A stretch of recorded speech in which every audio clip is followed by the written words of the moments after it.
Hello everyone and welcome to another video. Now, one of my most memorable moments in PC gaming had to be when I installed Crysis for the first time and switched from the default Ultra settings to the low preset. I don't know why they had defaulted to Ultra in the first place. I mean, my grandparents' PC had a Pentium 4 and could barely run PowerPoint, let alone an ambitious AAA game like this. After I'd confirmed the changes and got back into the game, I thought I had accidentally opened up some sort of hidden alpha version. I mean, the differences here were ridiculous. This had gone from looking like a photorealistic game of the future to my first painting by numbers in the space of about 30 seconds. That said, I've actually come to appreciate the developer-enabled decimation of the usually impressive visuals. By allowing people to do this, Crytek had made Crysis more accessible to a wider range of gamers who didn't have a high-end or even mid-range rig to play on. Without these settings, I wouldn't have been able to experience Crysis at 30 FPS until years after it launched. That got me thinking about modern games and their respective lowest settings.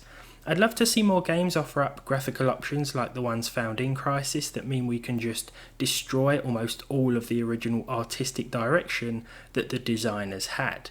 There are certain I&I tweaks that can be implemented in some titles, sure, but it seems like more and more games lack those accessible in-depth options these days. Certain technological advancements such as DLSS and FSR exist to help increase performance, but those are geared toward resolution adjustments as opposed to individual quality settings. On the one hand, less intensive graphical cutbacks could be seen as a positive thing. Take Cyberpunk 2077 for example. I found that while this looks good at ultra settings, bar ray tracing of course with this particular setup, the game still looks absolutely fantastic at low when keeping the resolution intact. Anyone who owns an entry-level graphics card like the GTX 1630 here can experience the game with a level of detail that doesn't fall too far behind the higher presets in terms of visual fidelity, whilst enjoying a playable frame rate. That is subjective in itself, I suppose, but 40 FPS is way better than 19. Another good example of this is Marvel's SpiderMan Remastered. When running this game at the very high preset, the city certainly feels more alive thanks to increased crowd density options, and everything is more detailed as you would expect. This is a great looking game, I think it's fair to say. The lowest preset reduces the amount of NPCs and cuts back on the level of detail, but with the same native resolution in place, it's not worlds away in terms of how it looks in comparison. Even swinging through the city surrounded by high-rise buildings still looks impressive up close and far away. If I hadn't have seen and used the higher settings, I wouldn't feel as though I was missing out here.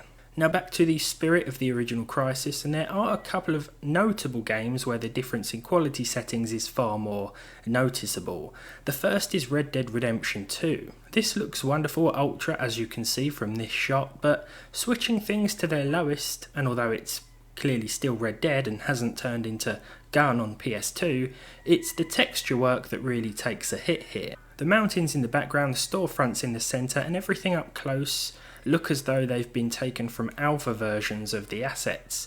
These changes don't impact the performance as much as you may think, but using a card like the 1630 here, and the increased frame rate is welcome.